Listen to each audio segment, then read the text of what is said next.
All right, we should be good to go, Amy. Thank you. Okay, sounds good. I'm going to go ahead and share my presentation. Oops.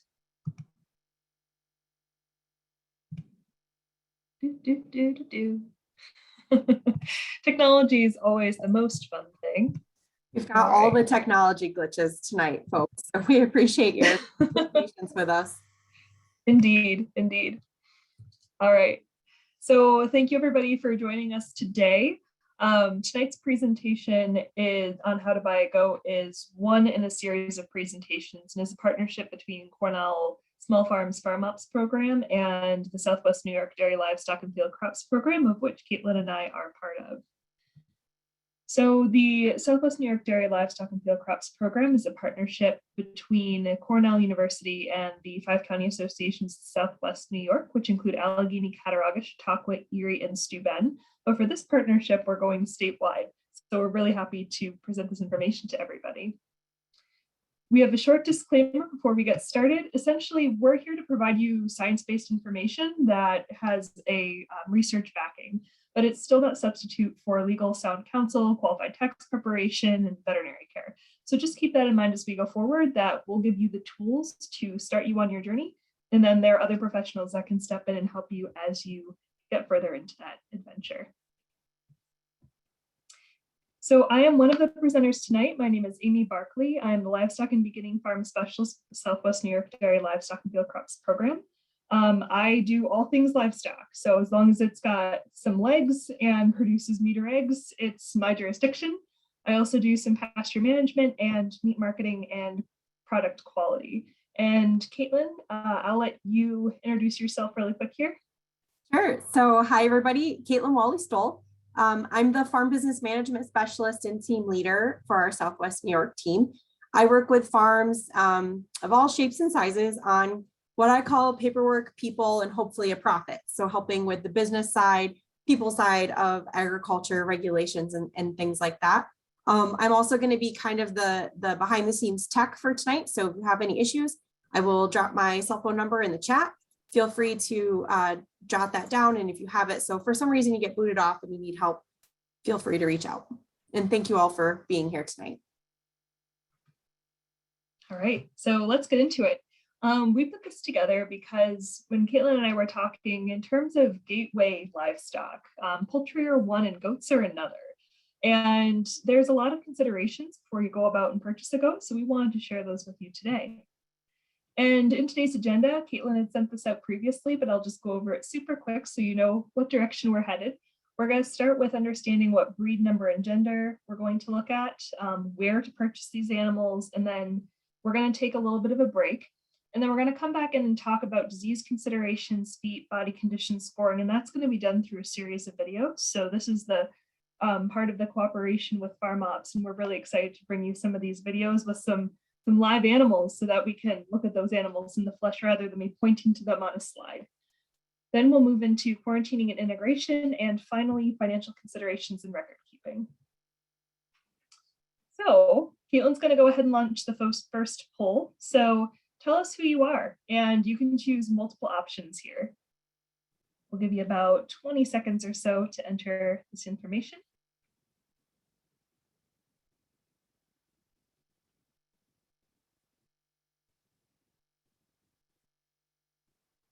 Okay.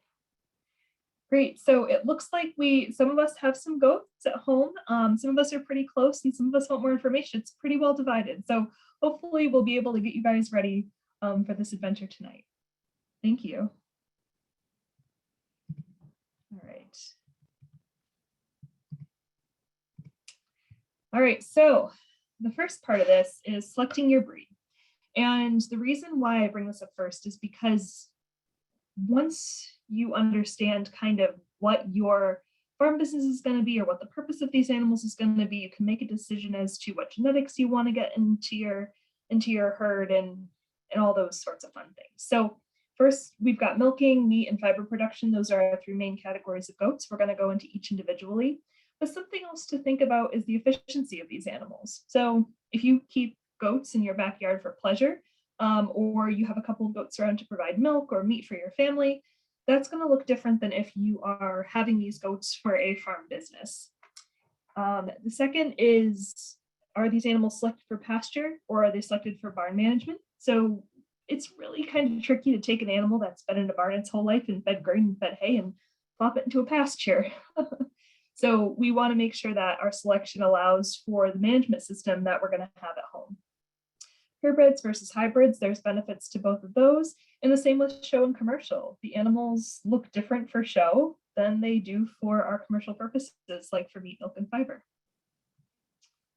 We're going to start off with milk production. So generally speaking, a milk goat, which we have a fine example of here on the right, is a tall-bodied animal. They're kind of skinny. They're not super meaty, not super fat.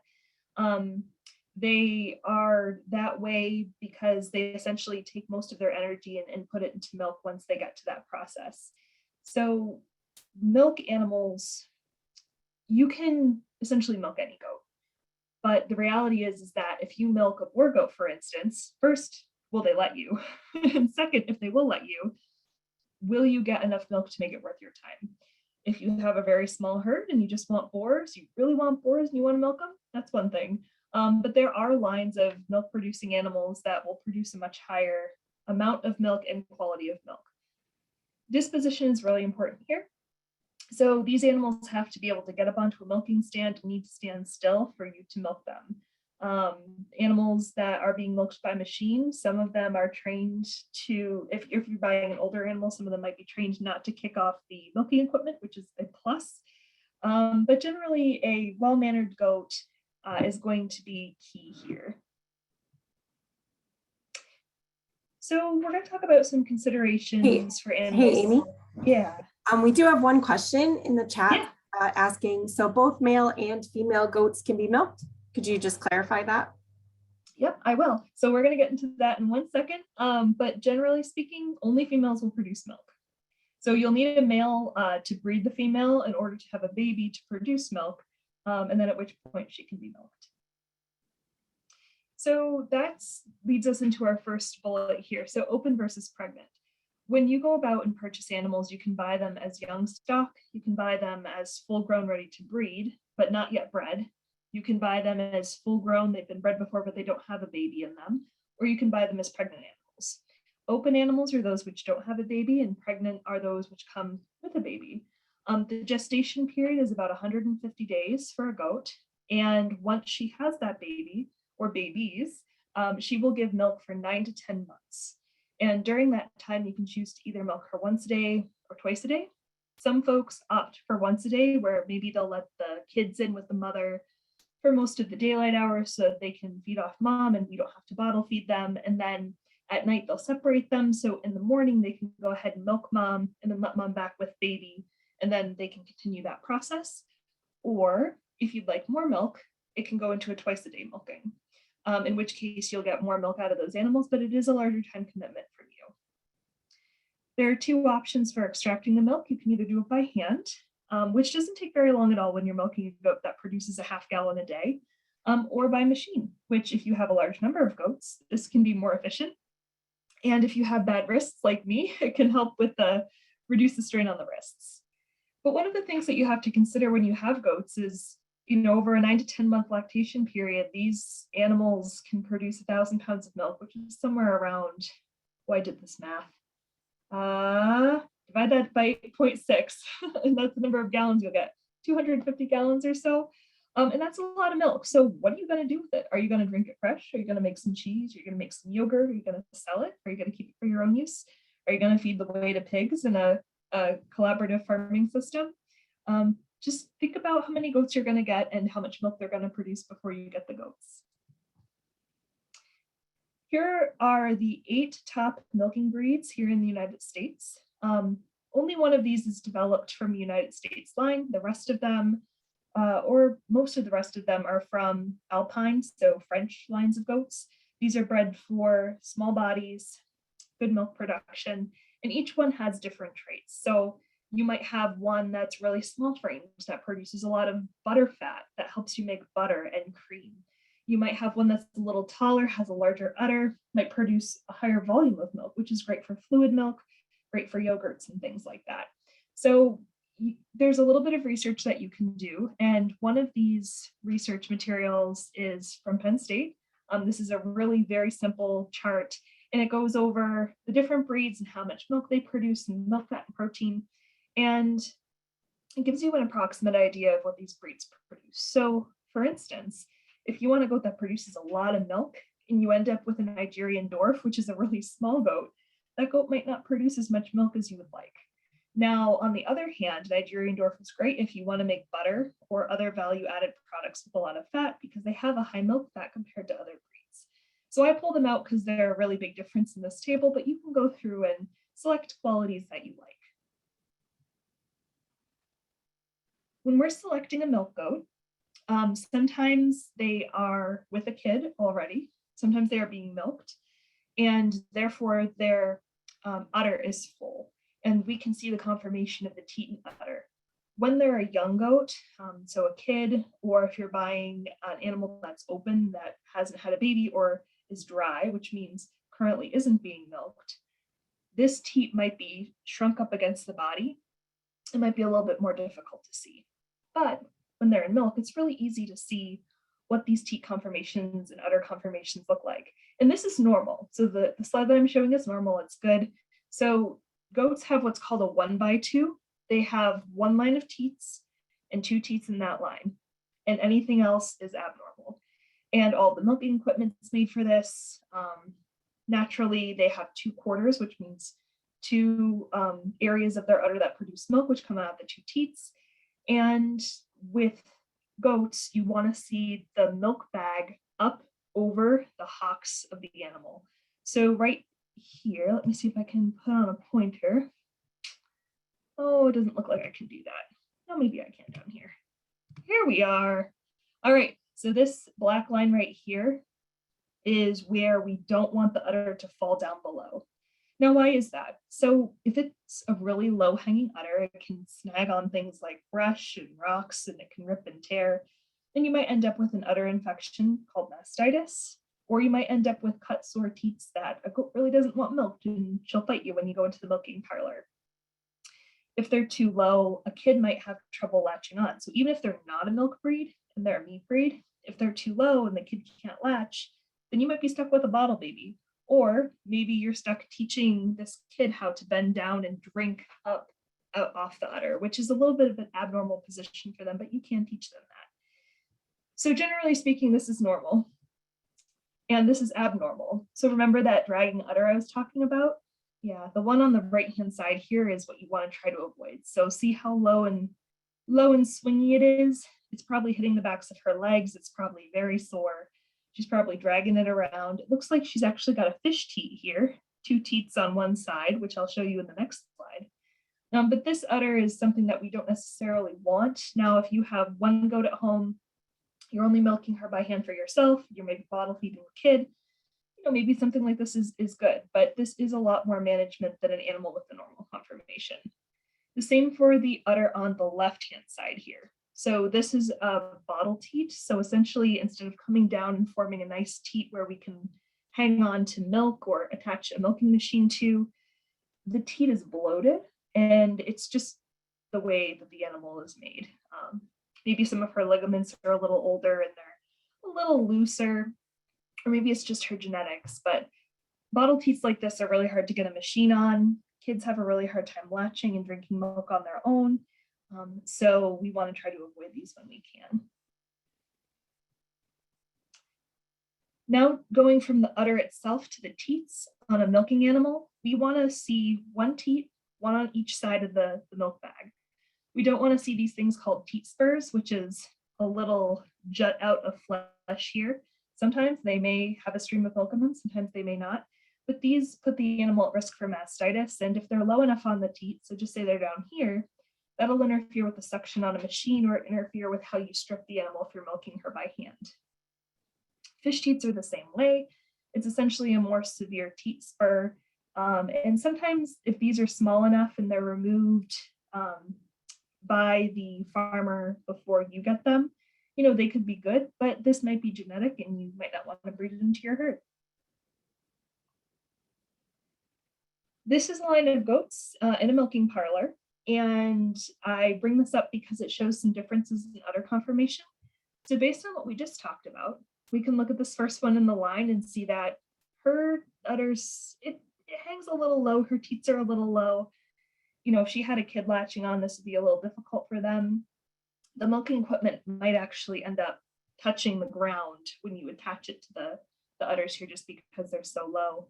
But this animal has a really large udder on her. And so she might produce more milk than, say, her neighbor down the line, who has a little bit of a higher and a tighter conformation. But, you know, there's advantages, pros and cons to both of these animals. And you can just look down the line and see how the udders are and approximate how much milk they may produce, for instance. Any questions on dairy goats before we move on to meat goats?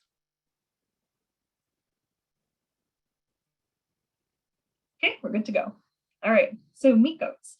Meat goats are the football players of the goat world. They're stockier built. They are made to eat and convert that feed into body mass rather than into milk. So they're generally shorter, framier, stockier, and usually they come from a line of meat producing animals where they're bred for carcass weights and carcass yield. And the disposition of these animals is a little less important than the milking animals because you're not constantly touching them. Of course, you don't want animals that are entirely skittish because you're going to be in there checking for anemia and lifting up feet to trim them and all sorts of things like that. But generally speaking, you're not going to have hands on them nearly as much as you would a dairy goat. One of the things I want to point out with meat goats, and it's the same with dairy goats if you're going to sell dairy goats into the meat market, which you can. Body color and body type can be really important here. And the reason is that there are some markets that require animals to be a certain color, a certain age. Some of them want the animals intact, and some of them want them with horns. So just say you have an operation or you're thinking of having an operation where you buy young kids in, and it's called a feeder operation. So you buy the young kids in, you feed them until just say fall, and then you go ahead and sell those animals at the end of the year, and that's your farm business. If you're buying in animals that don't meet your market's requirements, it'll be a little more difficult to sell them. So what I'm saying here is just putting in a word of caution to identify which markets you're going to sell to prior to getting your animals in. All right, so these are our 4 main meat breed goats here in the United States. Some would argue that there are 5, but we'll go over these 4 really quick. One of the most populars is the boar goat and the Kiko goat. Those are the ones that I see most times, or a cross of the two. And then the Spanish and Savannah are seen a little less often. In terms of the race car of the goat world, the boar is going to be your best bet. They have the best feed conversion of about 0.4 pounds of feed. 0.4 pounds of gain per day. So it doesn't sound like a lot of gain, but when you have a little 120-pound animal, it's actually quite a significant amount of gain. And then the Spanish and Savannah are more like a scrub goat. So they were bred in an area where they had to get along on a lot of low quality forage. And so they're scrappy little things, but their genetics are still meat genetics, and if you breed them into meat lines, you can get some pretty good animals out of there. The other breed that isn't on here, that some people refer to as a really good meat goat, is a myotonic goat. So the ones that you open an umbrella and they'll faint, fainting goats, right? They're also known as meat breed. I touched on this a little bit, but we have some benefits of hybridization here, and there's a lot of really good benefits. So we can take a meat goat, just say a boar goat, and cross it with a Kiko goat, and we can end up with an animal that's more robust. And that robustness is called hybrid vigor. So I'm going to just take the example of the boar and the Kiko. So boar goats are really susceptible to parasites, and they typically have pretty poor feet comparatively. Kikos are a little bit better, but they might not have the meat characteristics that you want. But when you cross them together, you end up with an animal with pretty good meat characteristics, and they've got pretty good parasite resistance, and they've got pretty good foot health. So that's why we do things to cross lines, you know, within dairy within dairy, meat within meat. But we can also take a dairy cross and cross it with a meat animal. So by doing that, you get a meat goat, and you can breed dairy into it, and you end up with a meat goat that produces more milk or might have better mothering ability. And then you can also take a dairy goat that normally has a really small body and breed a meat line into it. And you end up with goats that have a better conformation when they're born.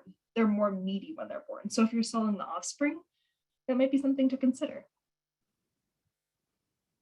And then there's fiber goats, which we don't normally cross into milk and meat lines because they're of their own thing. So fiber goats are bred for fiber production. They don't put energy into milk.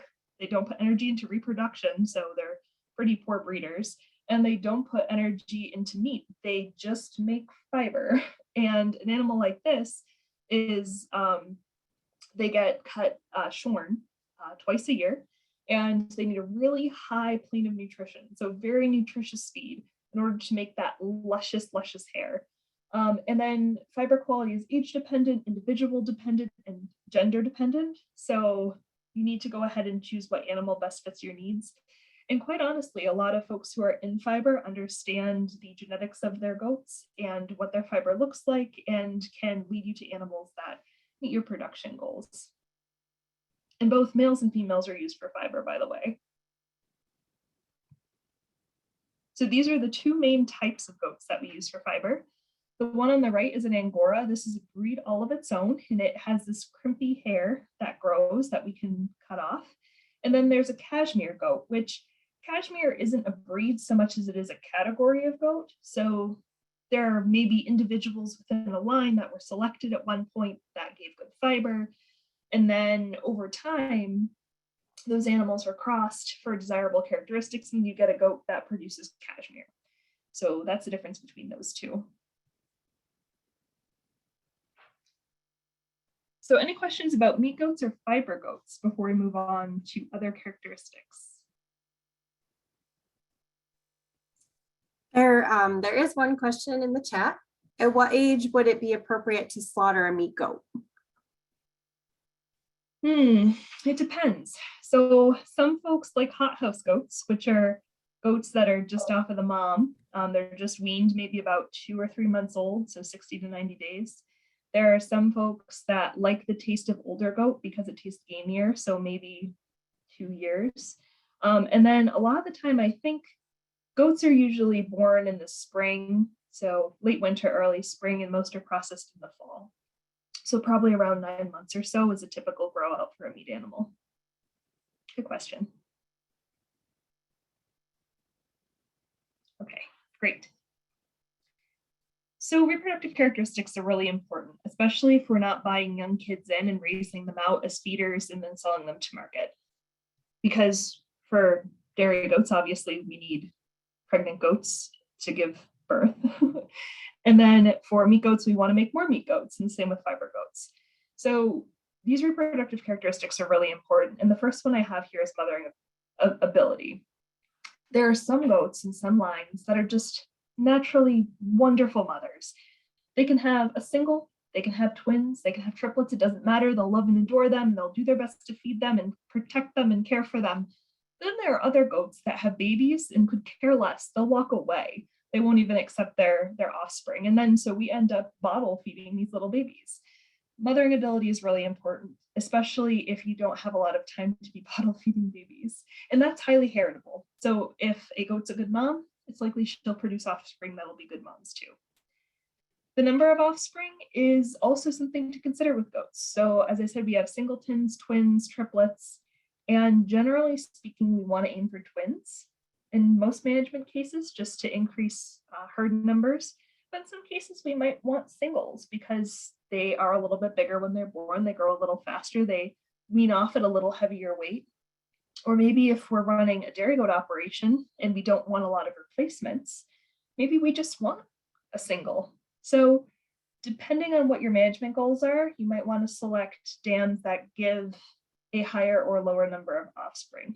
This is also highly heritable.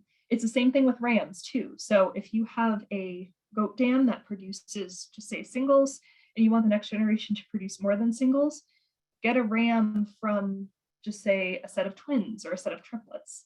A set of triplets, he might be a little bit small, but a set of twins is pretty good. And then he will be more likely to breed twinning into the line. So what is breeding age? Goats can breed at 4 months old. They should not breed at 4 months old. Their bodies just aren't big enough, they aren't mature enough, and they can get along and succeed the species, but it's not great for production or for the goat's health. So we want to wait for about 12 months for bucks and about 60 to 75% of the full size in does. And the size of the doe is going to depend on the breed that you get. Proven breeders are something that you might want to consider. So you could go ahead and get a boy goat, but it could be castrated. That's not going to do anything for you. You could go ahead and get a goat and maybe he just breeds, I don't know, 5 of 20 females and you have 20 females. Well, that's not going to work. So you can go ahead and select proven breeders. So animals that we know are going to breed properly for you so that you're putting your money into a quality animal. The last reproductive characteristic I'm going to mention is weaning weights.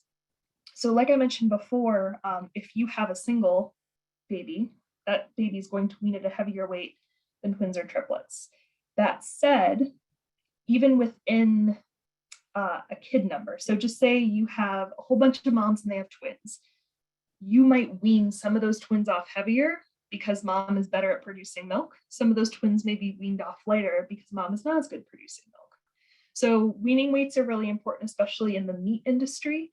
But for the dairy industry, they're good too, because weight is an indicator of how quickly those animals can get into maturity and therefore get bred the first time. We may want to consider pasture characteristics. Animals who are adapted to a pasture-only environment where they're only eating forage, so grass-fed, for instance, those animals are typically bred for a lot of years to perform that way. Otherwise, goats need some supplemental grain or some really high quality pasture or forbs, so bushes and plants that grow maybe a little higher, like goldenrod, for instance. They're not gonna get a ton of goldenrod, but like brambles and little arrowwood trees and that sort of thing. Goats naturally have a very fast digestive system, so they need to eat a lot of stuff to get the nutrition out of it. And so for that reason, we need to be careful on where we're putting them on pasture. And this also feeds back into the fact that if you want to feed your animals purely grass, they should be from a line of goats that eats only grass, because they've adapted over the years to be tolerant of that management style. So something else to consider is you might be thinking about putting goats on pasture using movable electric fence. That's really popular because electric fence is relatively cheap. It's pretty easy to move. It keeps the animals relatively safe, and you don't have to invest a whole lot into permanent infrastructure, especially if you're just starting out. You're not really sure where you want gates and how high you want your fence, and how many strands you want on your fence and all that stuff. So electric netting could be a good option for small ruminants, but it's really important that if these animals don't come trained, that you go ahead and train them, because they might not get shocked the first time they try to run the fence, and then you might end up with goats on the road. So you want to have them trained that way. And sometimes goats are curious and they don't know what it is. They'll go up and they'll sniff it. They might get their horns wrapped in it and they might back away and get their horns stuck. So for that reason, some folks may consider a disbutted or a dehorned animal, which has a lower risk of getting caught in the fence. If you're going to use either electric fence, or even if you're going to use a woven wire fence, which is a more permanent metal wire fence. Okay, so after all of that introduction, our question to you is, now which goat do you think that you want? Meat, dairy, fiber, crossbred? Still not sure?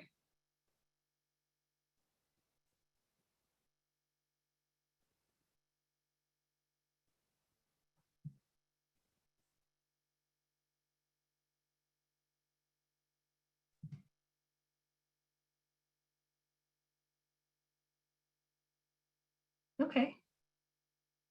Interesting. So Caitlin sharing the results.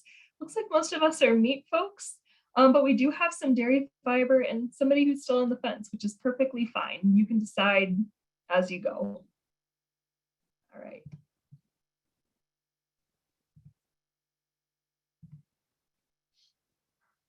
So gender matters. I want to introduce you to some terms because some breeders will just throw them out there, or if you're buying from Craigslist or something, you might see words that you don't recognize. So I just want to introduce you to them. Castrated males are called wethers. Uncastrated males are called bucks. And pay very close attention to this, especially if you want a breeding animal, or if you want a pasture pet that you don't want to impregnate your females. This is very important. Young bucks are called bucklings, and young does are called doelings, and typically they're called this until they hit breeding age. And then if you're breeding, obviously avoid purchasing bucks and does from related lines. You'll end up with some inbreeding issues, and nobody wants that. Generally, if you ask your seller to give you unrelated lines, they'll do that. Amy, we do have another question. Yeah. You used the term ram earlier. What's the difference between a ram and a wether and a buck? So that was me in a goof, and I'm really glad you caught that. Ram is a male sheep. So that's totally not part of this conversation, and I'm so sorry for mentioning ram. They're bucks. The male, uncastrated males are bucks. So thank you. And the wethers are the castrated ones. How many do we start with? We get the question a lot, can I have one goat? And the answer is no, you shouldn't. And the reason why is because goats are really social animals, and they like to work in bonded groups, and they have a hierarchy, and it's a whole lot of fun when they're all together. And it's also nice to have two animals that speak the same language on your farm or homestead. So generally speaking, we say 2, and 3 is even better, because if one passes away, then you have a friend for the other one. I'm going to go backwards up this list because it just makes more sense to me now that I'm reading through it. So in terms of the number to start, if you don't have if your business plan is, start with a goat, see what happens. If I really like it, I'll keep the females, and then over time, I'll increase my herd size. This is a perfectly valid way to go. So you start with one mama. She has 2 kids. One's a female. So now you have 2 females. The next year you breed 2 females. They have twins. So that's 4 if we count 50% males, 50% females. Then year 4, you end up with 8 females. And then, so it constantly increases. And before you know it, you hit your goals. And maybe at that time you say, okay, I'm going to cap my herd. So we want to maybe think about kidding rate, because singletons or fiber goats, which have a harder time breeding, may not produce 1 year. So if we want to build our herd pretty quickly from females that we produce, we might want to consider those with a genetically higher kidding rate. The second is selling offspring versus keeping them. So we might want to keep those animals that are highest quality to increase the value of our herd. Maybe keep those that we like the characteristics of to develop a herd that fits our management style best. The next here is the amount of product to go with business plan or home use.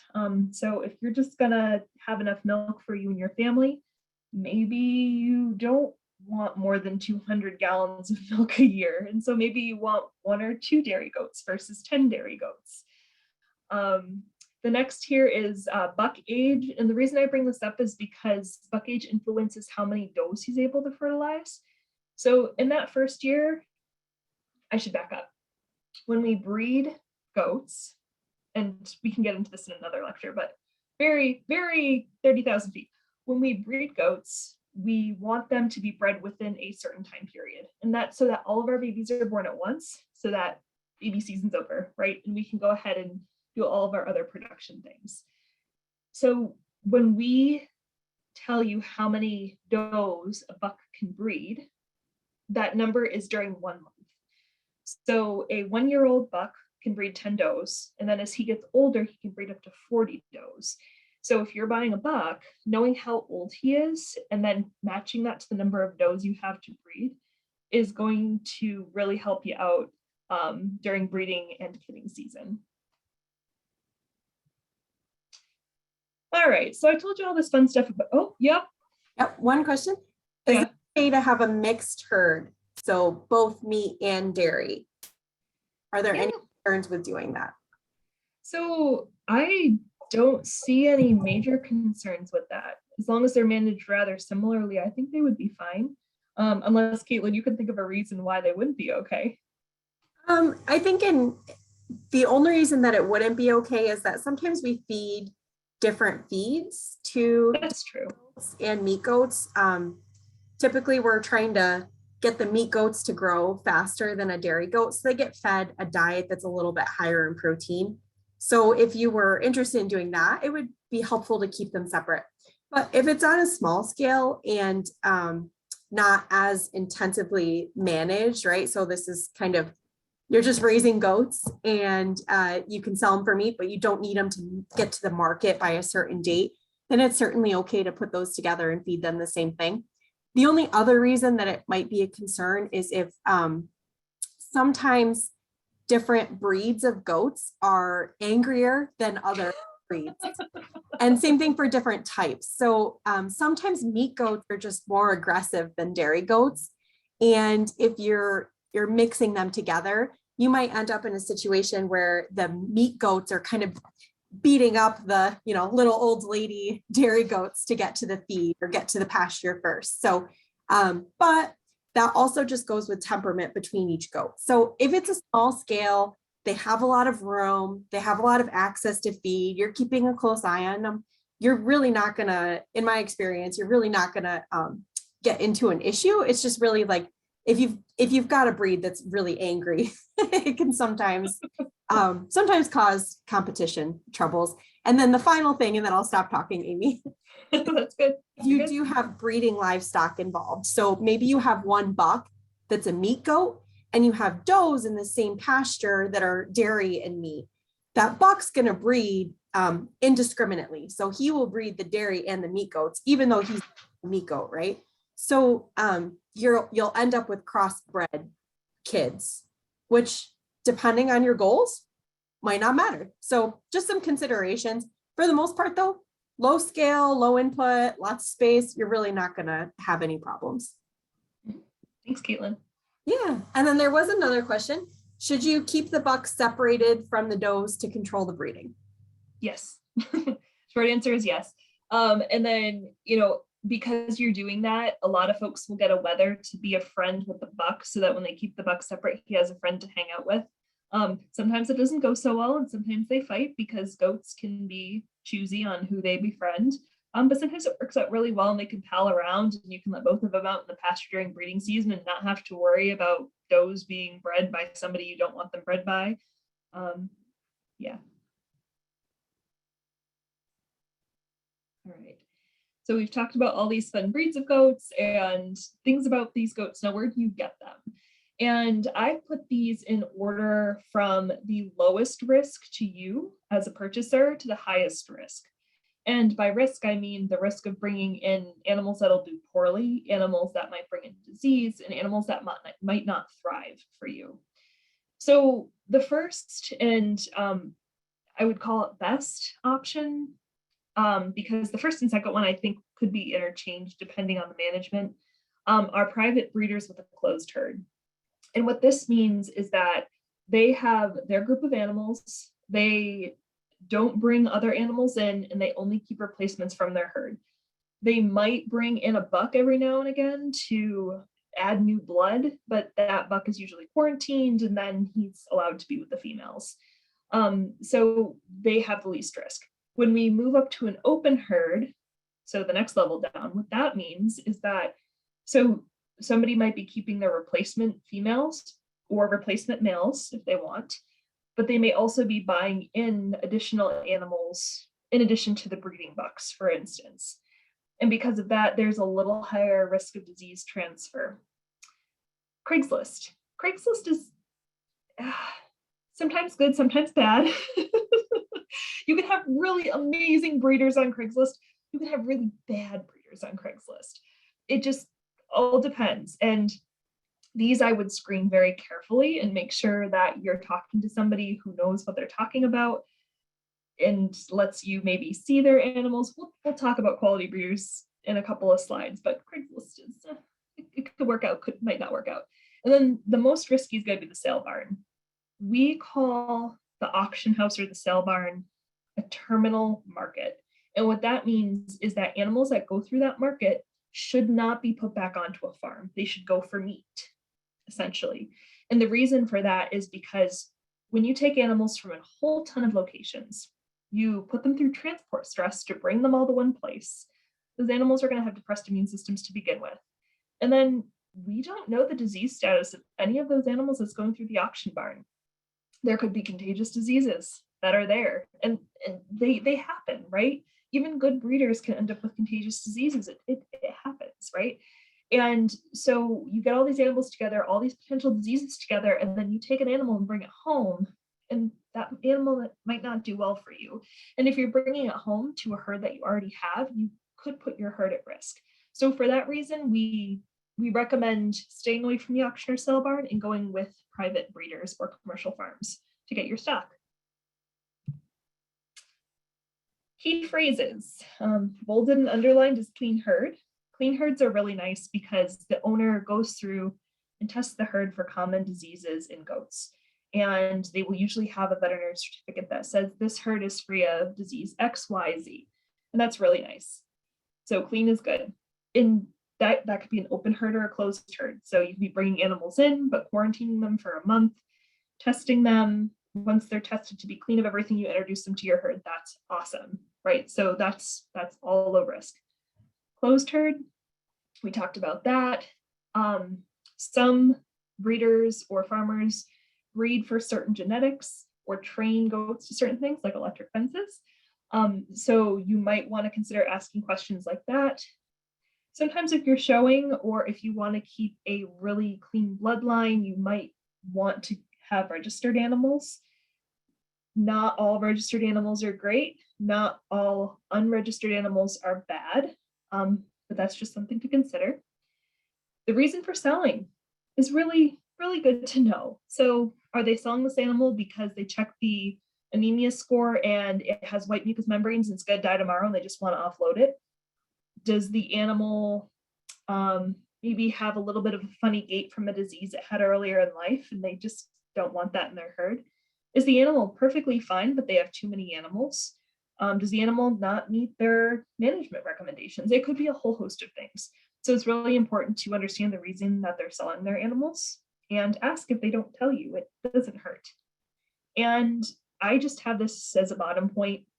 It's not a deal breaker per se. Maybe to some it would be, but the willingness to share pictures or discuss an individual animal further.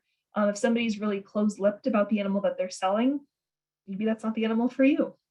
So just something to consider. So if you're asking yourself, all right, Amy, you said that commercial farms and commercial breeders are best, and where do I find those? You can find them here. So this website is run by Cornell. It's not a website, it's a listserv. It's run by Cornell, and essentially there are farmers to be veterinarians, extension people, industry reps, all sorts of goat people and sheep people. There are sheep people here too on this listserv, and they just share ideas back and forth. I probably get 10 emails in my inbox a day. So if you don't like a lot of emails, this might not be the thing for you, but this is a really good thing to sign up for and say, all right, I'm looking for a grass-based genetics meat starter herd. Does anybody have one? And people will respond to you and say, oh, well, this person might have one, or I have one. And then you can start to get to know breeders and commercial farms that way, which is really nice. We do have another question. Mm-hmm. Good list of things to ask about when we're talking about the sale. Mm-hmm. And I assume we would begin the discussion with this list. And if we like what we hear, then would it be appropriate to ask to see the goats in person? Yeah, I think it's all going to depend on what you're comfortable with. If you want to go through this whole list first, yeah, that's absolutely fine. If you just want an animal that looks a certain way and you're perfectly fine just seeing the picture and meeting the animal and you don't care about anything else, that's fine too. It's all about your level of risk and what you're looking for. Great question. All right. So with that, we're going to go do a third poll. And so at this point, we're going to make our transition. So we're going to ask you about, do you think you've gained some knowledge and skills to use at home or on the farm? Oh, there's a couple of questions here. So have you gained knowledge or skills to use on the farm? The next one is raising goats is for me, or after this presentation, no, I don't want to do this. And the third one is I'd like to learn more about goats.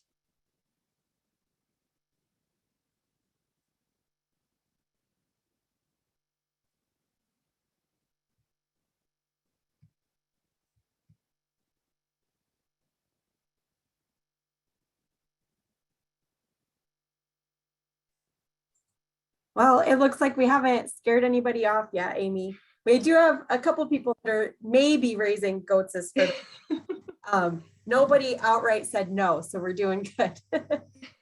Or we're doing bad. Maybe we're instilling too much hope. That's true. That's true. Maybe we haven't fully crushed everybody's dreams just yet.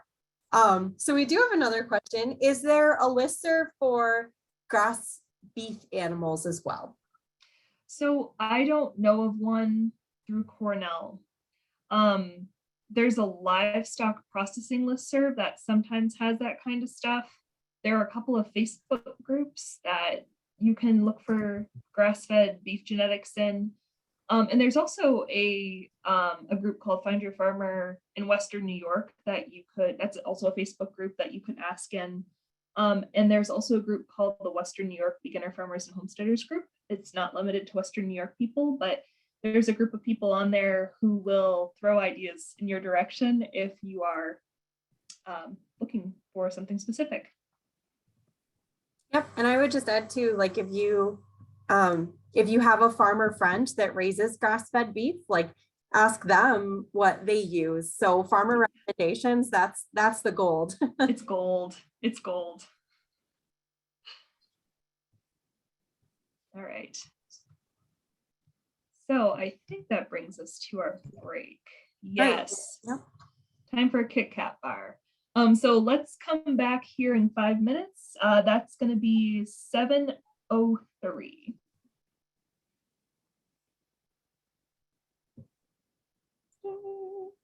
I think, can you stop your? Yep. Okay. There we go.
All right, so as we are welcoming everybody back in, I'm going to throw up one more poll here.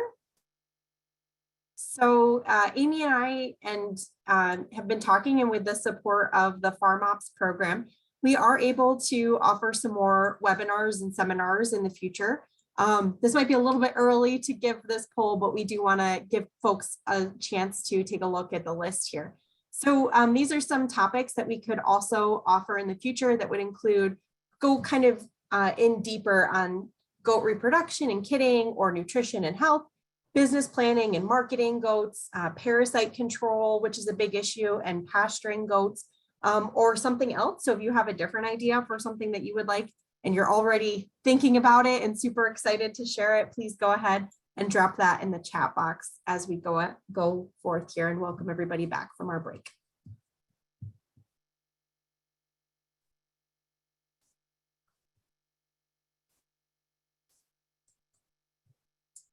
All right, so it looks like we got majority of folks back here. Let's go ahead and share these. And it looks like everybody wants to learn more about everything, which is great. That's awesome. Okay. All right, Amy, there you go. Okay, and all right, so we've switched technical controllers here. So Caitlin is now in charge of our presentation running. And so what we're going to do now is start going through a series of videos on how to evaluate animals for purchase using real live goats. So don't mind the goats being goats, it's just how they are. And we hope that you enjoy. So in this next series of videos, we're going to talk through the general health of a goat and ways that we can evaluate that. But before we get into some specifics, what I want to show you first is a generally healthy goat and how they should stand and how they should look and how they should act. So this animal is alert. She's bleeding to her little kid who she's got right here with her. And we can look at her face. We can look for things like nasal secretions. If she's got those, it might be indicative of disease. Just clear eyes, good hair coat. If we come down here, she's got pretty good body condition. She doesn't have any diarrhea or anything like that. She's standing pretty normal as well. Her teeth's nice and full. She doesn't have any signs of mastitis. And she's nice and plump. We don't see her rib cage. This is just a generally healthy animal. And this is what you want to look for when you're picking out a goat for purchase. All right, so we just looked at a doe, and now we're going to go ahead and look at a kid. Because if you are buying your first herd, it's likely that you might be buying kids rather than bred does or open does, which are does that haven't yet been bred. So this little kid is a pretty healthy looking kid. She's alert, she's active, she has a good stance, she doesn't have any signs of infection. Her face is quite clear. Her eyes are clear, her nose is clear, so she looks good there. One of the things that you might want to pay attention to are the horns. So on kids, they may or may not be disbudded. That means these horns are removed. Some folks like the horns, some folks don't, so it's going to all depend on your management style. And on a little boy goat, they may or may not be castrated. So that means they may or may not have their male parts removed in order to prevent unwanted pregnancies in goat herds. So with this little kid, I think she's pretty healthy and she's pretty large. So she's good to go. The next point of the 5-point check is going to be. Okay, so we're just going to take a really quick break there. So that was just the introduction to a general healthy goat. The 5-point check is a check of 5 points of the animal to determine health status. And we're going to get into that in the next videos. But before we jump into that, we do have a question in the chat that says, when do you put the scrapey tags in kids' ears? And as they're coming out of the dough. Ideally, yeah, identification is really, really important. And when we talk about, if we do a presentation about kidding, we'll talk about getting those animals processed and tagged. You want to do that as soon as possible, just so you can keep track of them for your own records and so that they have that tag in their ear. Now, if you buy animals that don't have that tag, you only need that tag when you're shipping them, selling them, or sending them to slaughter. So, yep. Okay, so it looks like we'll move into our 5-point check videos.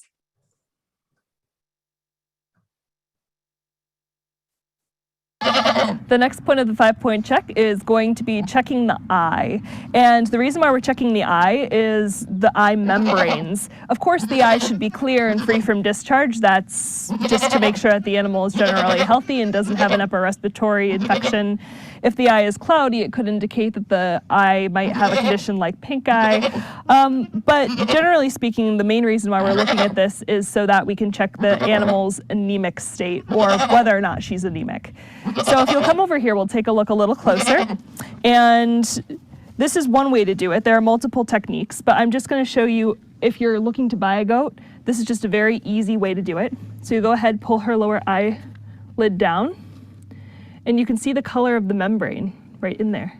See that? That's kind of a light pink. So she's a little anemic. That should be a nice, bright, deep pink if she had all of her blood cells. But this little girl might have a little tiny bit of parasites, which can happen to goats. It's very common. One of the reasons why we check for health conditions through a test called FarmOps, which we can get into another time.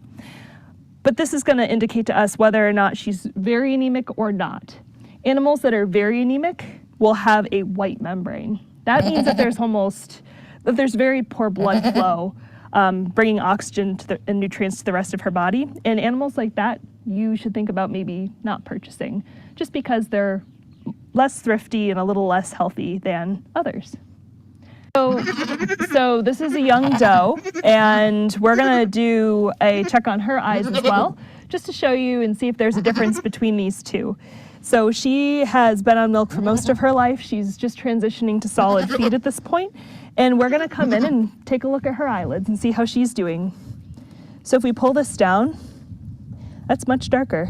See how nice and dark that is?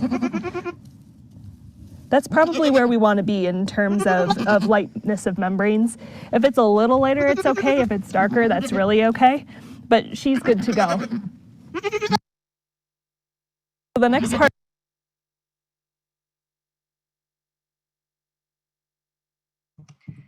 Yeah, so this is a FarmOps card, and FarmOps is a whole 2-hour lecture and a exercise in popping goat eyelid membranes that we didn't want to get into tonight. That technique is being demonstrated below, and you do not need to use that if you're going to buy a goat unless you are trained in how to do it.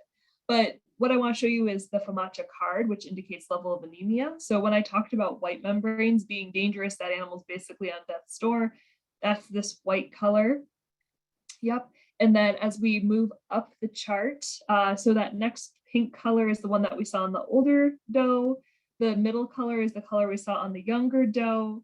And then a goat that's full of red blood cells and perfectly happy, healthy, no parasite burden, or very, very low is going to have one of the two colors on the left. So that's just to give you, to kind of rein in your eyes as to what we were seeing in the previous video. All right, we're going to go ahead and move on to the next point. The next part of the goat that we're going to look at is the jaw. And you might be thinking, why are we looking at the jaw of a goat? Well, the reason is in goats that have a high parasite load, they can develop a condition called bottle jaw. And it's just what you think it is. The jaw kind of distends and acts like a bottle and fills with fluid. And it's because the animal can't recycle the fluid in her body properly because of the parasitism. So when we look at a goat like this, good goat. So we see that she's got a pretty straight line jaw. I can feel her bones pretty well. She's good to go. Now, if she had bottle jaw, this could be extended as far as maybe down here, and it would feel like a water balloon. But with her, she doesn't have that condition.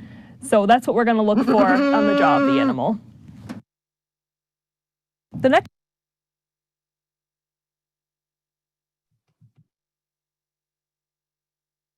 All right. Yeah, not much more to say about the jaw. So the jaw is directly related to parasitism, and the reason why we talk about parasitism so much is because it's one of almost every goat is infested in some way, shape, or form, and it's really important to make sure that the animals that you're getting in are not on the bad end of the spectrum, that they're on either the middle or the good end of the spectrum. So that's why we went over the eye and the jaw.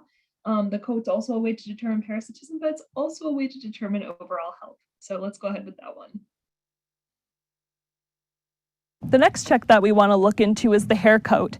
Hair coat's going to change a little bit over the year. It could be shedding out. Like this time of year, goats will be shedding out, and they might lose clumps of hair. But generally, the hair is going to be pretty sleek along the body. It's going to not be patchy. It's going to be full and thick. And sometimes, and we'll see a goat in another image that will show a shedding goat, but this one has a really nice full coat of hair. It means she's healthy. It means she's digesting things the way she should, and the nutrition that she's consuming is going into that hair coat. We just looked at a younger goat, and so now we're going to make the comparison to an older goat. Sometimes there are folks that get rid of older breeding animals because they might not fit their specific breeding situation that they've adopted over the years, or maybe they just want some new blood in their lines and they're looking to get rid of some good animals, but they're a little bit older. And so let's look at the hair coat of an animal that's a little bit older and the body condition, because this can look different from a younger animal.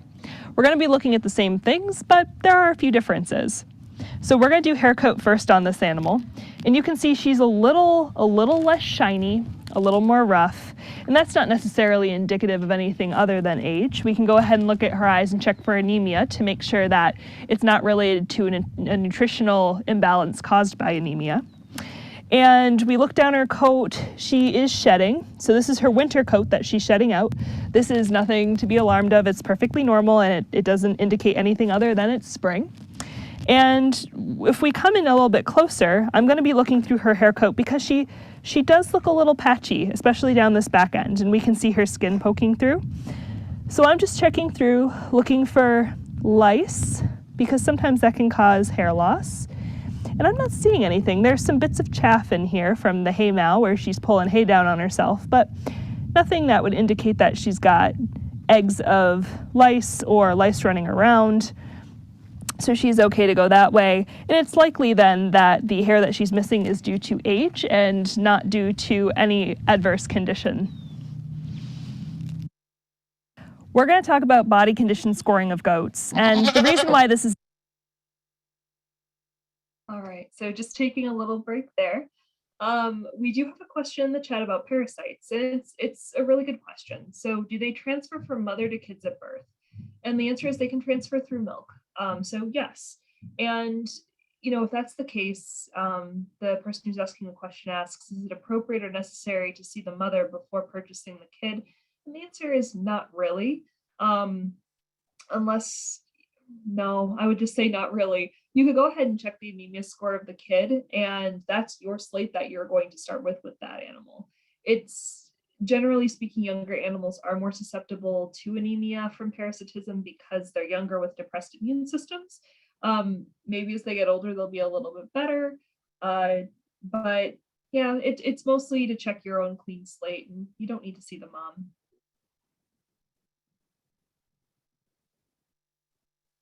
All right, and so this animal has a non-normal hair coat. So when we went to this farm, the farmer said, well, I think my buck might have some lice.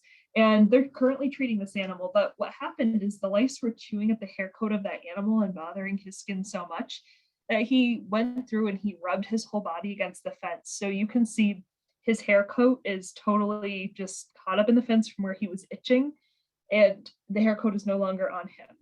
Now, if you're looking at an animal like this, as long as this animal is healthy, as long as it's on a treatment regimen and has had that parasite infection cleared up, I would see no reason to not purchase this animal. He does look a little wonky, but his hair coat will grow back over time.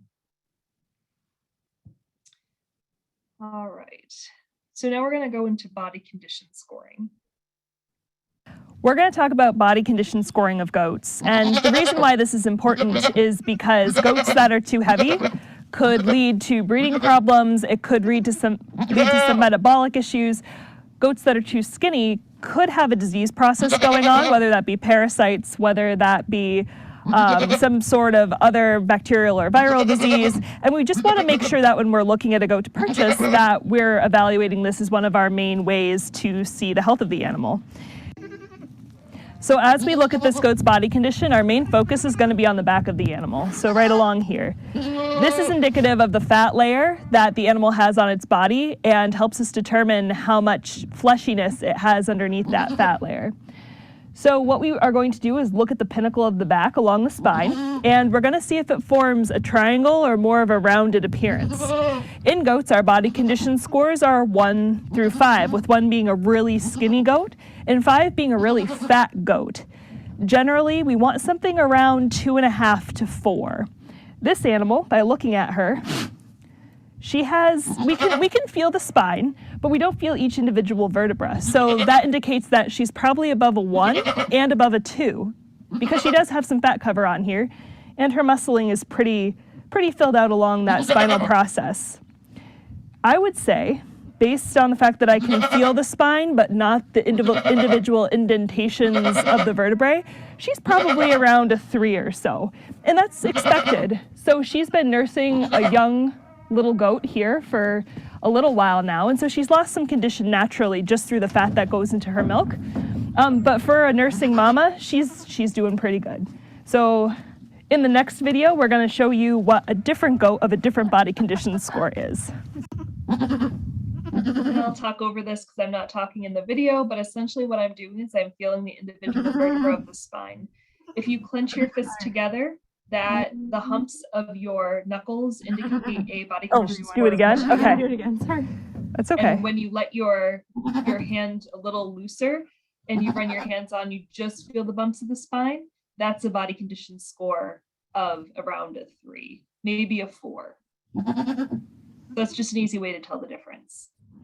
And you have to put your hand on these animals to feel that difference. We're also going to compare the body condition score of an older animal, such as this one, to a younger animal.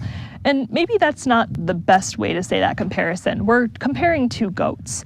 Generally speaking, older animals don't keep condition on as well, simply because of age, but they can still look pretty good, and we should be able to pick out the ones that look good if we're going to go ahead and buy these older animals. So when I check her for body condition, I'm going to use the same procedure that I used for the younger goat, where I'm checking down her spine just to feel the flesh that's there.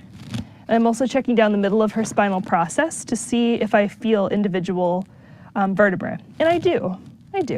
She's a little leaner than the other one, but not by a whole lot. So she kind of feels like if you just clenched your fist lightly and ran your hand along the bump, it feels kind of like that, rather than the smoothness of the back of your hand if you let your fingers out, which we felt on the other goat.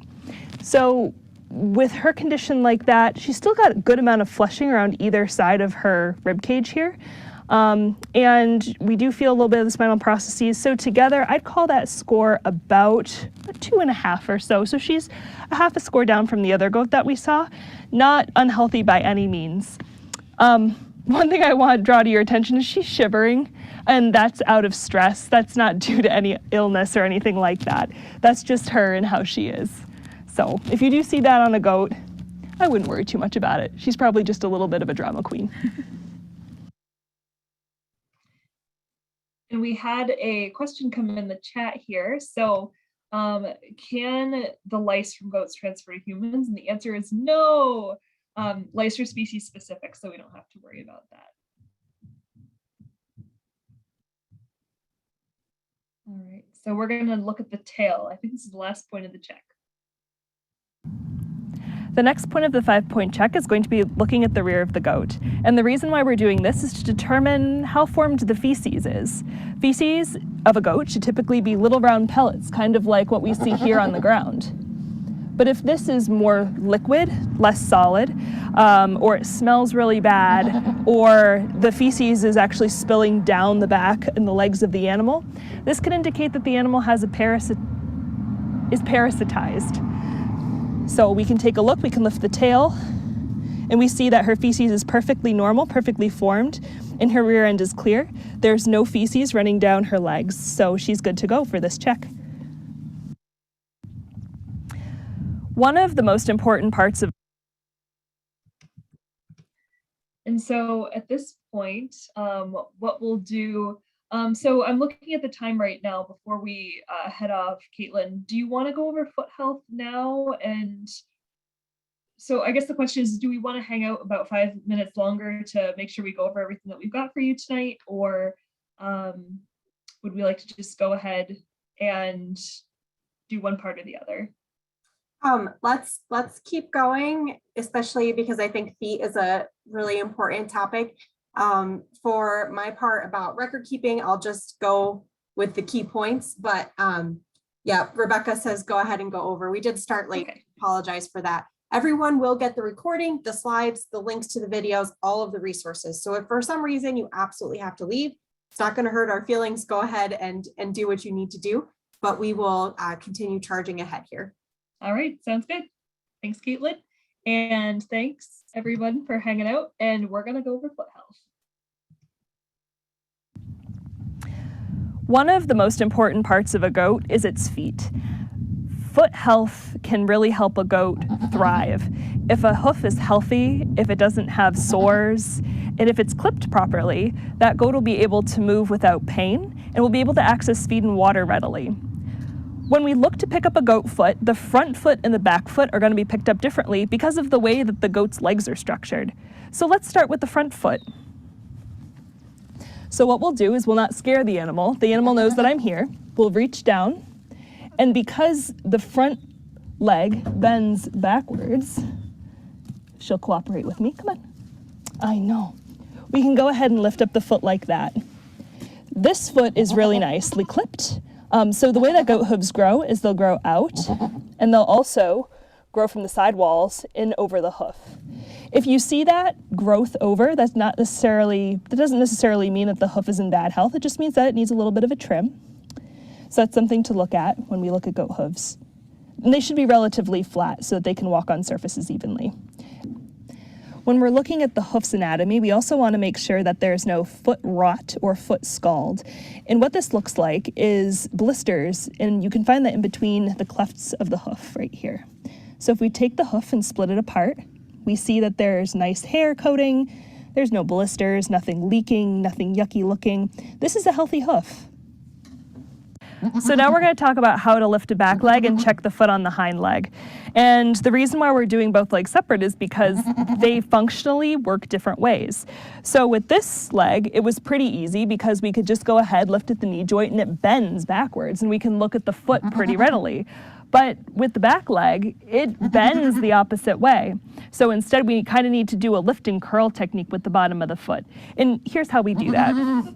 So we want to make sure that her weight's on her other leg because we are taking her off balance by lifting this leg. And we can go ahead and lift. So this follows the joint naturally, how it would turn. And then we can go ahead and tilt the hoof back, and that's how we're going to see what's going on. So if we come over a little bit closer, we can now go ahead and look at the hoof and see that it too is pretty healthy. So we don't have any sort of blisters or ulcers here between the toes. There doesn't look to be any differentiation of the tissue. All the hair looks good. And the hoof is really well trimmed. So this hoof wall's trimmed down flush against the bottom of the foot. And the tips of the hooves are also short where they need to be. So this is also a healthy foot. One of the other things that...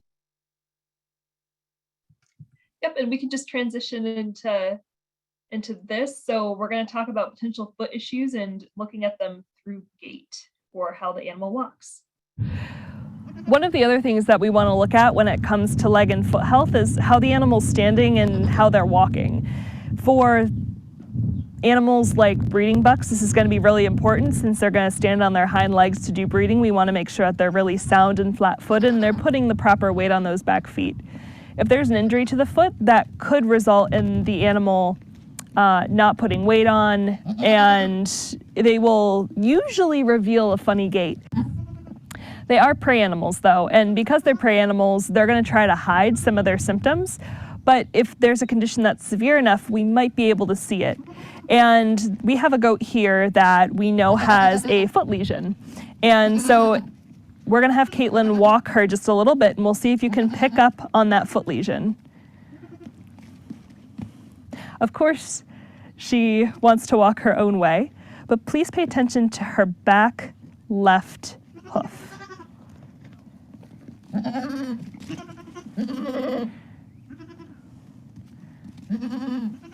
Do you notice how she's holding it forward a little bit? She's not putting weight on it. She's not as flat-footed on that hoof. That means that there's something amiss here. and something that we should look into more carefully. Now, it could be something like a foot lesion that could be easily cleared up, but it might be something like hoof scald or foot rot, which we might not want to purchase an animal with that condition. So that's one of the things that we should consider when we're looking at a goat herd in general and selecting individuals that we want. Okay. So this goat, once we lift up her foot, and Caitlin's going to do that for us using the technique that we showed earlier, we can see that there's a very sore lesion in here. Now, this isn't hoof scald or foot rot because it's not in between the toes, but it is something to make her uncomfortable. We do see a little bit of blood, a little bit of weeping, and this is just painful for her to step on, which gives her that uneven gait that we saw in the video a little while ago.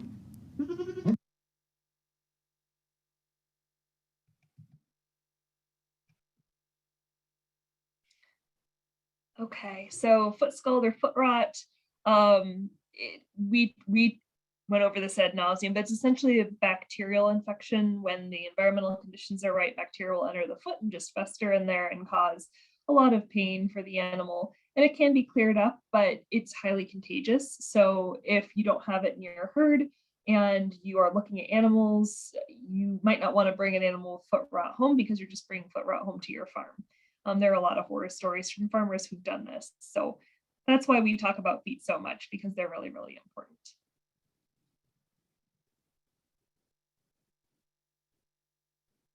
Yep. And so this is that hoof that we just showed you in the video, but we cleared off some of the dirt and we exposed a little bit of flesh that's sticking out. We don't know what's going on here. She doesn't appear to have any sort of anything stuck in there. It's just a sore spot. So the farmer is going to go ahead and get that all bandaged up, give her some antibiotics, and see if she'll recover. Okay, so quarantining and integration is really important. Before you move animals, remember that you need a certificate of veterinary inspection from a veterinarian within 30 days of moving that animal. And each animal will need to have a scrapie ear tag or USDA assigned ID tag too. All right, yep. And just to clarify, Amy, that certificate's only needed if you're crossing state lines. Yes, it's only needed if you're crossing state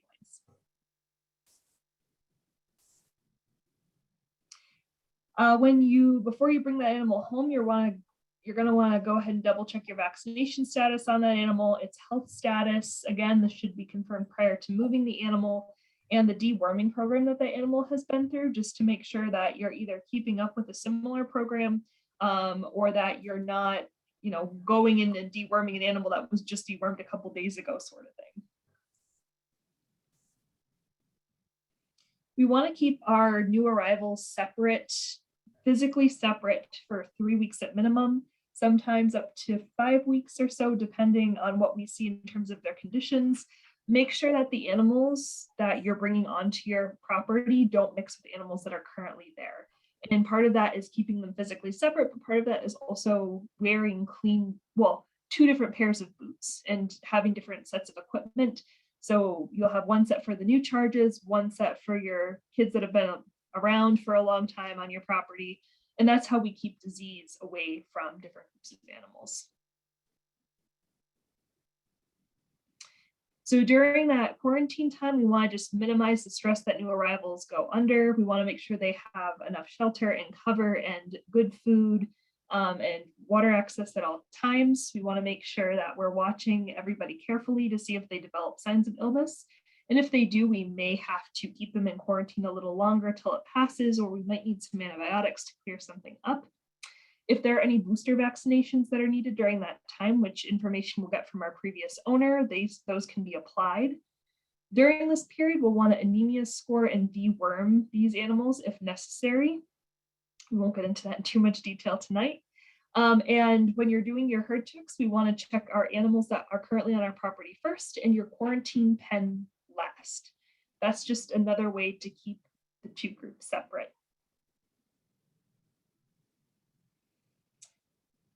So when we go to integrate these animals, again, check for signs of disease, up to the hour before you put them in the pen, just to double check that they're okay to go.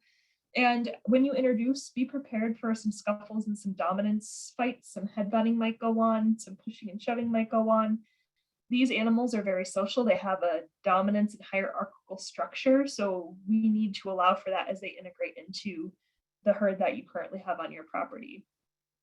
Be prepared though to offer supplemental feed and water to these new arrivals if they don't integrate immediately. The worst thing that can happen is you take these animals, go to integrate them, and then they're pushed away from food and water. That can lead to stress and that can lead to illness, and we don't want that. So be prepared to separate them again if you have to. And if you are putting them in together in a group, try not to put them in a small pen together. Give them a lot of space so that anybody who's feeling submissive can run away and hide or run away and take some time before trying to integrate again. It just helps the integration go smoother. All right. So we will have a survey following this presentation that will explore what we talked about today and make sure that what we're presenting to you is what you're looking for. So if you could please fill that out, that would be great. So we're asking if you would please do that. And while folks are filling that poll out, we do have another question, Amy. Do all goats require hoof trimming? And is there anything I can do to wear them down? Yeah, so goats generally do require hoof trimming. If you've got your animals out on pasture, like a rocky area, for instance, they might not need as much trimming. They won't need as much trimming. But some animals are just predisposed to growing their hooves like crazy, and some of them aren't. So it's a good idea to go through and check everybody every few months for hoof health and trim who you need to trim. It's really easy to do. It's almost easier than a dog. I think that should be our next class though. So I'll just share the results really quick from our last poll, and everybody's going to fill out the feedback survey. So Yay, thank you. Wrap up, it'll automatically pop up for you, so you can fill that right out, and we'll also include it in all the follow-up information. And Nina just added something really important. So if there's more than one of you watching this on the same screen, so if you and your spouse or your dual military couple and both of you are watching it, please let me know in the chat. You can send it to just hosts if you don't want to tell everybody who's here. And that way I can see it and record how many veterans we actually have attending tonight if there's more than one of you on the screen. So with that, we're going to transition into a very quick kind of introduction to marketing and record keeping. And it's not really meant to be, and you're going to leave being a marketing expert. It's really so that you can understand a little bit of the considerations that go into purchasing goats that involve paperwork, essentially. So from a financial standpoint, what we look at, or what I look at as a farm business management person, is what's the goal of getting into goats, right? So is the goal that you are looking at this as a hobby, so it's just for fun? Is the goal you're looking to feed your family? So it's homesteading. So you want a couple of goats to have enough meat for your family over the winter. You want a few goats so you can, have milk to feed your kids. A lot of times I hear from people who get into dairy goats because they have kids that are intolerant to the milk that they get at the store, and goat milk is more palatable for them. But then if the purpose is to get into goats as a part of your farm business, so, this is, you are looking to sell the products, whether it's meat, milk, fiber, a little bit of everything. Then there's some other considerations that come along with that. So when we think about, what's the purpose, the question that goes hand in hand with that is, what's the market? So if the purpose of you getting into goats is your homesteading, then the market's you, right? So you only have to please yourself. So you know what kind of a goat you want, and when you're going to be, slaughtering that goat, or when you're going to be milking that goat.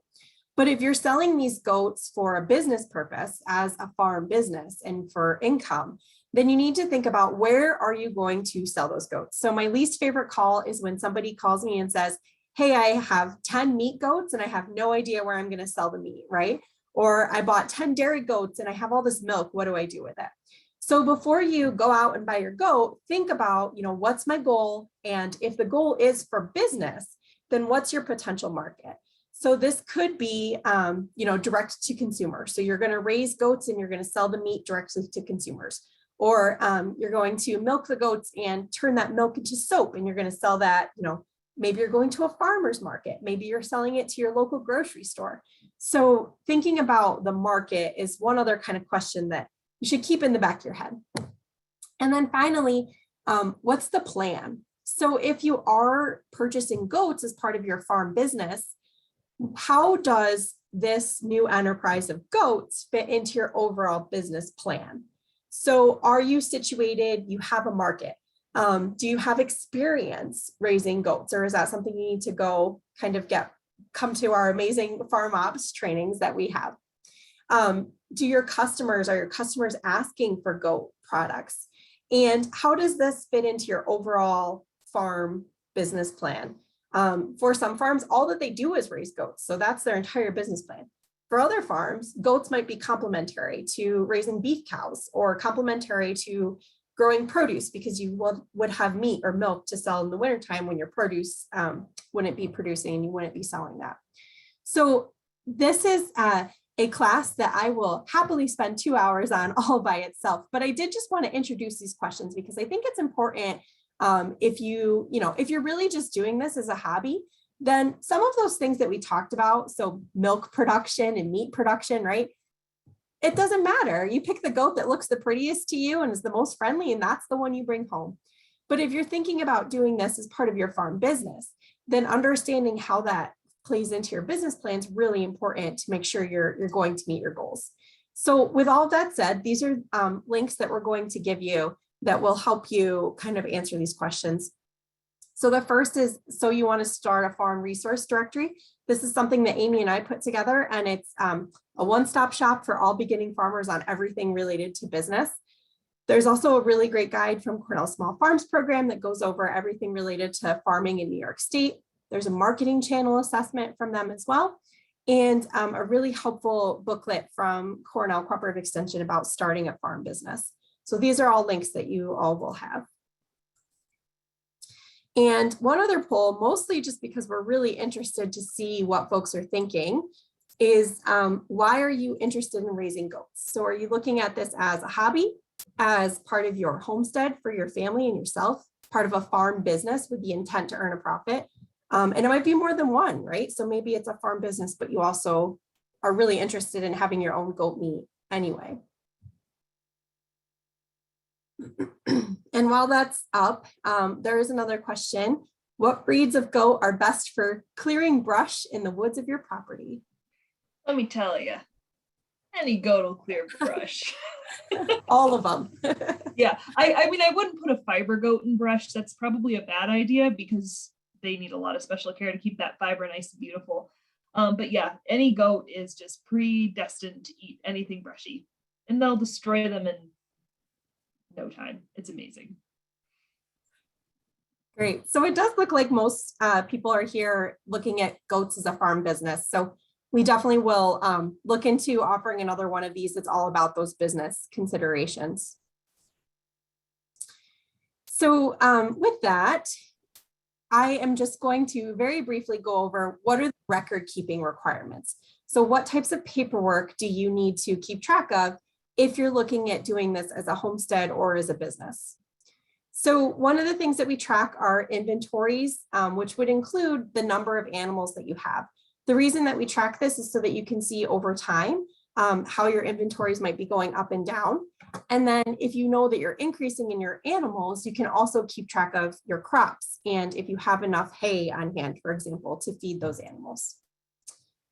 Most importantly for this workshop, the records that we keep track of related to the animal are their identification, so their tag number. That's something that you should get from the breeder when you purchase them and make sure that that tag number matches the paperwork that the breeder is giving to you. We also look at the origin and purchase information. So you're marking down where you got that goat and how much you bought them for, what day you brought them home, etc. Their birth date, their parents and lineage, especially if they're not registered. If they're registered, you'll have this paperwork. But if they're not registered and you're buying more than one animal from similar people, You just want to make sure that you're not going to get put in a situation where you might be doing inbreeding. So keeping track of that parentage. Any medical treatments or interventions. So when you purchase a goat, having, like Amy was saying, a copy of when they were wormed, for example, what vaccinations they've had. But then also, once you transfer ownership and you're taking care of those goats, every time you give them any type of medical treatment or intervention, mark that down and track it. With the drugs, antibiotics that we give goats, for example, or vaccinations that we give goats, they do have something called a withhold date. That means that you give a vaccination to a goat, the withhold date might be 60 days. You cannot sell that goat for meat over that withholding period. Another thing, if you give a vaccination, sometimes they have a milk withholding. So if you purchase dairy goats, it might say on the bottle, withhold milk or dump milk, discard milk for 12 days following this, administering this vaccination. So keeping track of these records is really important to make sure you don't have any contamination issues. And then breeding and kidding dates. So keeping track of if an animal kids, when did that happen? Did that kidding go okay? Who were they bred to? And if you are breeding with a buck, you want to track when that buck was put into the pasture with the doe, so you can kind of keep an idea for when you might be expecting kids to hit the ground. We're going to skip crop, but then financial information that you should keep track of also, especially if you're operating this as a farm business. So any incomes and expenses associated with the business. And we won't go into this, but essentially, if you're operating your farm as a farm business, you can then file that business come income tax time. So that involves claiming all of the incomes, but claiming all of the expenses against those incomes. And it all comes back to record keeping and keeping track of what I've got listed here. And then the final kind of idea that we're going to leave you with is that with anything related to agriculture production, there are 5 main buckets of risk involved, and they all are really important to consider. So if you're getting into this for a hobby, your risk level is pretty low. But the more and more goats you get and the more you operate it as a business, you have to think about some of these different areas of risk. So for example, there's human risk involved. So if you've got little kids at your house, how are you going to make sure that those kids are safe around your goats? Financial risk. You could spend a ton of money on the world's fanciest, most registered goat. You bring the goat home and the goat gets some weird bug and dies the next day, right? So you just spent all of that money on an animal, and that's risky financially. So with that, this is a list of all of the resources that we will be sharing with you. We're also going to share our YouTube channel with the playlist for all of these videos, because I know sometimes playing videos over Zoom, they get a little bit blurry. So everybody will have access to that full video list there. We were talking about doing this workshop live and realized that having live animals over Zoom might not be our best idea that we've ever had.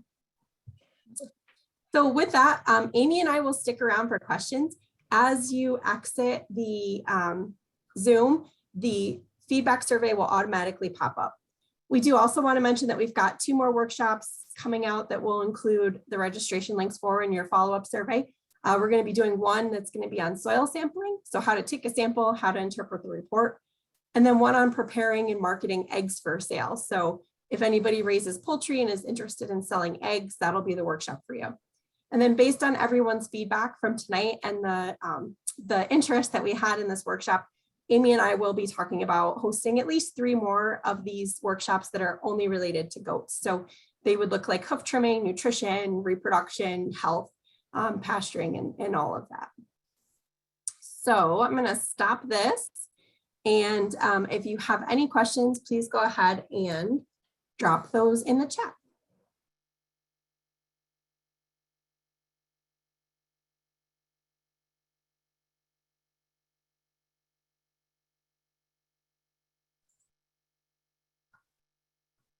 And we're not going to make everybody stay on here and listen to us breathe either. So, so with that, we will plan to send out this recording, the slides, the resources, link to all the videos. So everybody will get a copy of that. And we hope to see you at some of our future goat workshops here. Michael did have a question. Are there things that are poisonous to goats in the woods? Well, there could be things that are poisonous, but the reality is a goat will nibble on something, and if it's really bitter, it won't eat it. The only reason why we get toxicity in animals is because we force them to eat things that they don't want to eat because there's no other food available. So as long as there's ample food, they will avoid those things which are toxic on the average. And then at what age should they be ear tagged? As soon as they come out of the doe. So, I mean, if you're processing kids, that means tagging them, vaccinating them, castrating them at, within 72 hours of them being born. That's when you tag them. And two, when you are buying a goat, so when you're going someplace to purchase a goat and that goat doesn't have a tag on them, that's a really good indicator that there might be something weird happening. Sometimes goats rip tags out, they get caught on stuff and that happens. But best management practice is that that goat gets a tag on as soon as you notice that that tag is missing, if for some reason it's out. Right. Yeah. Do you have a vaccination schedule available? So we don't have that schedule available. There are veterinarians that we work with that may have something, so we can dig in the databases and see if we can find it. Yeah, and I would add that in general, the reason that we don't have that is because vaccination schedules are really farm specific. One vaccination system or schedule isn't going to fit everybody's operation. So the best thing that you can possibly do is to work with a veterinarian and have them help identify what types of vaccines you would need for your property. Right. Good question. Okay, any other questions or thoughts? Oh, I will bring up a thought. So we talked about having a veterinarian out. There is a program for small ruminants where they allow a veterinarian. It's not called Nice Chat, but that's the cattle equivalent. But essentially they pay to have a veterinarian come out to your farm and develop a herd health plan, which includes vaccines, which includes preg checks, which includes anemia checks, and dewormer advice. And so they go through all of that with you for free. And it also allows them to come back year after year for a reduced cost. Is there a registry of large animal vets for the state? I wish. There isn't. Now, depending on what region you're in, that might be developed through another program that Cornell Cooperative Extension works with called the American Farmland Trust. Did I get that right, Caitlin? Yeah. So there are some folks that are looking to put together directories of service providers in the region, including Western New York. So if you're in our region, you might see that come forward, but for the whole state, there's nothing available right now. So like, again, back to our previous comment earlier, the best way to get hooked up with a vet that is going to be the right fit for you is to find other people similar to you that have a vet and get their recommendation. And it's no surprise to anybody on this call that there is definitely a shortage for large animal farm vets in the state. So it can sometimes be tough, especially as a small goat producer. But some things that I've seen worked really well in our area, there's a few small goat producers that are all within a small area. They can sometimes bargain to get a vet out to their area by saying, hey, there's 5 of us out here, right? And kind of split the fee. And then the other thing too is, and we'll send the link because I also can't remember the Nice Chat acronym for shipping notes. If you call their phone number, that actually takes you to New York State Ag and Markets. And they've got, they'll be able to tell based on your area what veterinarians they've worked with in the past. So you can sometimes get names. If you're purely just, you have no idea where to start, they can sometimes help as well. But farmer to farmer recommendations are always the best place to pick up any type of person that you're looking to work with, especially a vet.